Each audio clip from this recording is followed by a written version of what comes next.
സംവിധാനങ്ങളും ചെയ്തിരിക്കും. അള്ള നിശ്ചയിച്ച സ്പോട്ടിൽ അങ്ങ് മരിച്ചു വീഴണ്ടേ, അള്ള നിശ്ചയിച്ച അതേ സെക്കൻഡിൽ മരിച്ചു വീഴേണ്ടതില്ലേ, അവിടേക്ക് തന്നെ എത്തിക്കുന്നു. പക്ഷേ പ്രിയപ്പെട്ടവരെ, അതൊന്നും ഓർത്ത് നമ്മൾ ബേജാറായിട്ട് കാര്യമില്ല. എവിടെ വെച്ച് മരിച്ചാലും, ഏത് പ്രദേശത്ത് വെച്ച് മരിച്ചാലും നമുക്കുണ്ടാകേണ്ട ആഗ്രഹം ഒന്ന് മാത്രമാണ്, വലാ തമൂതുന്ന ഇല്ലാ വഅൻതും മുസ്ലിമൂൻ.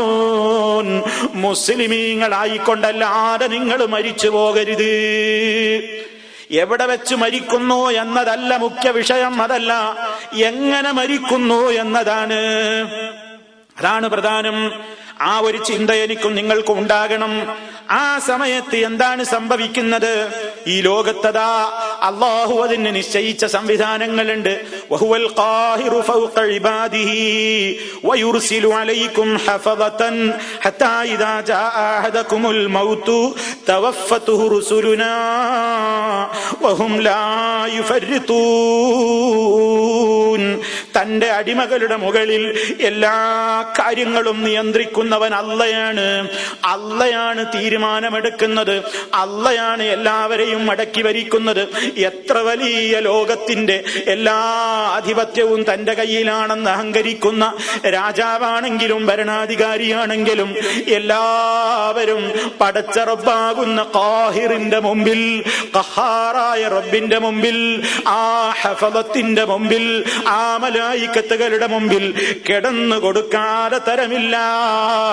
അങ്ങനെയുള്ള ആ റബ്ബ് വയുർസിലു അലൈക്കും ഹഫളതൻ, പ്രത്യേകമായിട്ട് അള്ള നിങ്ങളിലേക്ക് അതാ കാവൽക്കാരായ മലക്കുകളെ അള്ള നിശ്ചയിച്ചിട്ടുണ്ട്. പിന്നെ അള്ള പറയുകയാണ്, മരണം വരുമ്പോ ഒരു കാവൽക്കാരും അവിടെയില്ല, മരണത്തില്ലെന്ന് നമ്മെ രക്ഷിക്കാൻ ഒരാളുമില്ല. ഹത്താ ഇദാ ജാഅ അഹദകുമുൽ മൗതു തവഫത്തുഹു റുസുലുനാ, നിങ്ങളിൽ ഒരാൾക്ക് മരണം ഹാജരാകുന്ന നേരത്ത് തവഫത്തുഹു റുസുലുനാ, നമ്മുടെ ദൂതന്മാർ അവനെ മരിപ്പിക്കുന്നു. അവന്റെ ആത്മാവിനെ പരിപൂർണമായും അങ്ങ് ഏറ്റുവാങ്ങുകയാണ്, ആത്മാവിനെ പരിപൂർണമായും അങ്ങ് പിടിച്ചെടുക്കുകയാണ്. വഹും ലാ യുഫർരിതൂൻ, അല്പം പോലും ഡ്യൂട്ടിയിൽ വീഴ്ച വരുത്തുന്നവരല്ല ഈ മലക്കുകൾ. ആരുടെ കെഞ്ചലിനും, ഒരാളുടെ അപേക്ഷക്കും, ഒരാളുടെ അട്ടഹാസത്തിനും, ഒരാളുടെ നിലവിളിക്കും കാതു കൊടുക്കുന്നവരല്ലല്ലോ ഈ മലക്കുകൾ. ലാ യഅ്സൂനല്ലാഹ മാ അമറഹും വയഫ്അലൂന മാ യുഅ്മറൂൻ. കൽപ്പിക്കപ്പെട്ടതെന്താണെങ്കിൽ കൽപ്പിക്കപ്പെട്ട സമയത്തങ്ങ് നിർവഹിക്കലാണ് മലക്കുകൾ ചെയ്യാറുള്ളത്. എതിര് ചെയ്യാൻ അവർക്കറിയില്ല. അള്ള നിശ്ചയിച്ച സമയത്തിൽ നിന്ന് ഒരു സെക്കൻഡ് നേരത്തേക്കെങ്കിലും ഒന്ന് മുന്തിച്ചിടാനോ ഒന്ന് പിന്തിച്ചിടാനോ നിയമമില്ല, അവകാശമില്ല, സാധ്യതയില്ല. ആ നിലക്കാണ് എല്ലാവർക്കും മരിക്കേണ്ടത്. ആ മരണത്തിന്റെ രംഗം അതാ വിശുദ്ധ ഖുർആൻ പറയുന്നതിന്റെ മുമ്പേ, ആ വിശദീകരണം പറയുന്നതിന്റെ മുമ്പേ അതാ നബി സല്ലല്ലാഹു അലൈഹി വസല്ലം ഒരിക്കൽ അതിന്റെ അല്പം വെച്ച് സുദീർഘമായ ഒരു സംഭവം രേഖപ്പെടുത്തുന്നുണ്ട്. പ്രവാചകൻ സല്ലല്ലാഹു അലൈഹി വസല്ലം അതാ ഒരു സഹാബിയുടെ ജനാസയിൽ പങ്കെടുക്കാൻ വേണ്ടി, ഒരു സഹാബിയെ ഖബറടക്കാൻ വേണ്ടി ഖബറിന്റെ സമീപത്തേക്ക് റസൂലും സഹാബത്തും വന്നിരിക്കുകയാണ്. ആ സമയത്ത് നബി സല്ലല്ലാഹു അലൈഹി വസല്ലം അവിടെ ഇരിക്കുകയാണ്.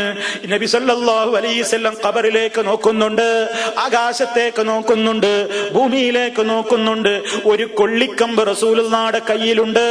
അതിങ്ങനെ എടുത്തിട്ട് എന്തോ വലിയ ചിന്ത ഇങ്ങനെ മനസ്സിൽ വരും പോലെ, വലിയ ഗൗരവപ്പെട്ടതെന്തോ പറയാൻ ഭാവിക്കുന്നത് പോലെ അതിങ്ങനെ മണ്ണിൽ ഇങ്ങനെ അങ്ങോട്ടും ഇങ്ങോട്ടും കുത്തിവരച്ചുകൊണ്ട് നബിതങ്ങൾ അവിടെ ഇരിക്കുന്നു, സ്വഹാബിമാരും ഇരിക്കുന്നു. ആ ഇരുത്തത്തെ പറ്റി സ്വഹാബത്ത് പറയുന്നുണ്ട്, ഞങ്ങളുടെ തലയിൽ ഒരു പക്ഷി ഇരിക്കും പോലെ, അഥവാ ഒരാളുടെ ശിരസിൽ ഒരു പക്ഷി വന്നിരുന്നാൽ അതവിടെ നിൽക്കട്ടെ എന്ന നിലക്ക് എത്രയും അവൻ മൗനിയായി, അതല്ലെങ്കിൽ ഇളകാതിരിക്കുമോ അത്രത്തോളം ഭക്ത്യാദരവോടുകൂടി എന്തോ നേതാവിന് സംസാരിക്കാനുണ്ട്, എന്തോ ഗുരുതരമായ വിഷയം അവിടുത്തേക്ക് നമ്മളോട് പറയാനുണ്ട്, അതൊന്ന് കാതുകൂർപ്പിക്കണമല്ലോ എന്ന നിലക്ക് ഞങ്ങൾ എല്ലാ മടക്കി ഒതുക്കിയിരുന്നു കൊണ്ട് റസൂലുള്ളാഹിക്ക് ചുറ്റും ആ ഖബറിന്റെ സമീപത്തിരുന്നപ്പോ നബി സല്ലല്ലാഹു അലൈഹി വസല്ലം പറയുകയാണ്, ഇസ്തഈദു ബില്ലാഹി മിൻ അദാബിൽ ഖബർ, ഖബർ ശിക്ഷയിൽ നിന്ന് രക്ഷ ചോദിക്കണം ജനങ്ങളെ. 3 തവണ ആവർത്തിക്കുകയാണ്. ഖബറിലെ ശിക്ഷ സഹിക്കാനാവില്ല കേട്ടോ, നിങ്ങൾ അല്ലാഹുവിനോട് രക്ഷ തേടണേ. ആ മുഖം പറഞ്ഞിട്ട് നബി സല്ലല്ലാഹു അലൈഹി വസല്ലം പറയാണ്, എന്താണ് അവിടുന്ന് പറയുന്നത്? പ്രവാചകൻ തിരുമേനി സല്ലല്ലാഹു അലൈഹി വസല്ലം ഗൗരവത്തോടുകൂടി അതാ സ്വഹാബത്തിനോട് പഠിപ്പിക്കുകയാണ്. സത്യവിശ്വാസിയുടെ മരണത്തെയാണ് അവിടുന്ന് പറയുന്നത്, കാഫിറിന്റെ മരണത്തെയുമാണ് പഠിപ്പിച്ചു കൊടുക്കുന്നത്. എവിടെ വെച്ചാ സാന്ദർഭികമായിട്ടാ പറയുന്നത്? അതാ ഖബറിലേക്ക് മുഅ്മിനായ സ്വഹാബിയെ വെക്കാൻ വേണ്ടി ഒരുങ്ങുന്ന നേരത്ത് അതാ വിശ്വാസികളുടെ മനസ്സിലേക്ക് നന്നായി ഈ പറയാൻ പോകുന്ന വിഷയമങ്ങ് തുളഞ്ഞു കയറുന്ന നേരമാണ്. നബി സല്ലല്ലാഹു അലൈഹി വസല്ലം അതാ വിശദീകരിക്കുന്നു, ഖിയാമത്ത് നാൾ വരേക്കുള്ള സർവ്വ മുസ്ലിമീങ്ങൾക്കും സർവ്വ മുസ്ലിമത്തിനും വളരെ ചിന്തിക്കാൻ മാത്രം അവിടുന്ന് പറയുകയാണ്, ഇന്നൽ അബ്ദൽ മുഅ്മിന ഇദാ കാന ഫി ഇൻഖിതാഇൻ മിനദ് ദുനിയാ വ ഇഖ്ബാലിൻ മിനൽ ആഖിറ.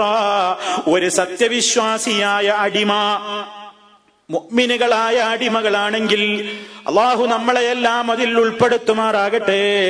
നബി തങ്ങൾ പറയുകയാണ്, ഒരു മുഅ്മിനായ അടിമ ദുനിയാവിൽ നിന്ന് വിട പറയാൻ ഒരുങ്ങുന്ന നേരത്ത് വഇഖ്ബാലിൻ മിനൽ ആഖിറ, ആഖിറത്തിലേക്കുള്ള അവന്റെ പുറപ്പാട് അടുക്കുന്ന നേരത്ത് നസല ഇലൈഹി മലായികത്തും മിനസ് സമാ, ആകാശ ലോകത്ത് നിന്ന് അതാ മലക്കുകൾ ഇറങ്ങുകയായി. നമുക്കെല്ലാവർക്കും അനുഭവിക്കാൻ പോകുന്ന ഒരു യാഥാർത്ഥ്യം ഹബീബായ റസൂലുള്ളാഹി സ്വല്ലല്ലാഹു അലൈഹി വസല്ലം ഇതാ പച്ചയായി നമ്മുടെ മുമ്പിൽ നമ്മളിങ്ങനെ കണ്ണുകൊണ്ട് കാണും പോലെ അവിടുന്ന് വരച്ച് കാണിക്കുന്നു. അതാ മലക്കുകൾ ഇറങ്ങുകയായി. നമ്മൾ മരിക്കുന്ന നേരമാ പറയുന്നത്. ബീളുൽ വുജൂഹി, വിശ്വാസിയാണ് മരിക്കുന്നതെങ്കിൽ അവന്റെ മുമ്പിലേക്ക് മലക്കുകൾ വരുന്ന വേഷമാ പറയുന്നത്. ബീളുൽ വുജൂഹ്, മുഖമെന്ത് ശോഭയാണ്, മുഖമെത്ര സുന്ദരമാണ്, മുഖമെത്ര പ്രസന്നമാണ്. ഭംഗിയുള്ള മുഖത്തോടുകൂടി സുമുഖന്മാരായിട്ട് മലക്കുകൾ മുഅ്മിനിനെ സമീപിക്കുന്നു.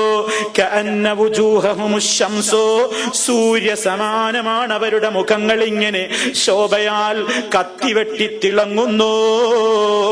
മഅഹും കഫനും മിൻ അക്ഫാനിൽ ജന്ന. എന്തുമായിട്ടാണ് ഈ മലക്കുകൾ വരുന്നത്? ഈ സുന്ദരന്മാരായ മലക്കുകൾ മുഅ്മിനിന്റെ റൂഹ് പിടിക്കാൻ വന്നതാണ്. അവരുടെ കയ്യിൽ എന്തുണ്ട്? അവരുടെ കൂടെ കഫനും മിൻ അക്ഫാനിൽ ജന്ന, സ്വർഗത്തിലെ കഫൻ പുടവയുണ്ട്. സ്വർഗീയമായ കഫൻ പുടവയുമായിട്ടാണ് വന്നിട്ടുള്ളത്. വഹനൂത്തും മിൻ ഹനൂത്തിൽ ജന്ന, സ്വർഗീയ അത്തറുമായിട്ടാണ് വന്നിരിക്കുന്നത്. മയ്യത്തിനെ സംസ്കരിക്കുമ്പോ ആ മയ്യത്തിനെ കുളിപ്പിക്കുന്ന വെള്ളത്തിലും മയ്യത്തിന്റെ ശരീരത്തിലുമൊക്കെ പുരട്ടിക്കൊടുക്കാറുള്ള സുഗന്ധമാണ് ഹനൂത്ത് എന്ന് പറയുന്നത്. ഇതാ സ്വർഗീയ സൗരഭ്യം പരത്തുന്ന അതാ പ്രത്യേകമായ സുഗന്ധം കൊണ്ടാണ് മലക്കുകൾ വന്നിട്ടുള്ളത്.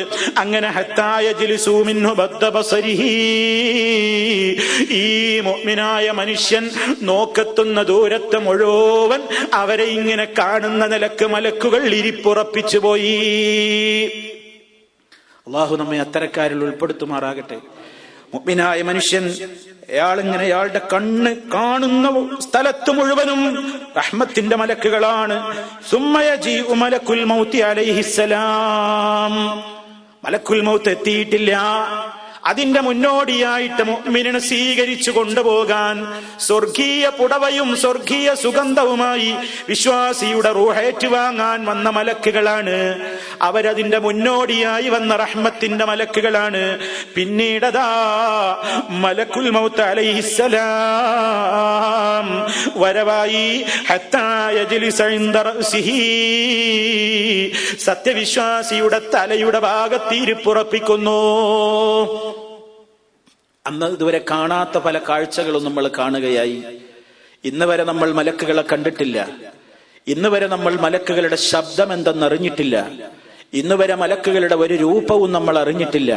പക്ഷേ മരണത്തിന്റെ നേരമെത്തുമ്പോ നമ്മൾ കാണുകയായി. വിശ്വാസീയത റഹ്മത്തിന്റെ മലക്കുകളെ സന്തോഷത്തോടുകൂടെ കാണുന്ന ദൂരത്ത് മുഴുവനും റഹ്മത്തിന്റെ മലക്കുകൾ ഇരിപ്പുറപ്പിച്ചിരിക്കുന്നു. തന്റെ തലഭാഗത്ത് മലക്കുൽ മൗത്ത് വന്ന് സന്നിഹിതനായിരിക്കുന്നു. എന്നിട്ട് ആ മലക്കുൽ മൗത്ത് പറയുകയാണ്, അയ്യത്തുഹൻ നഫ്സുത് ത്വയ്യിബ.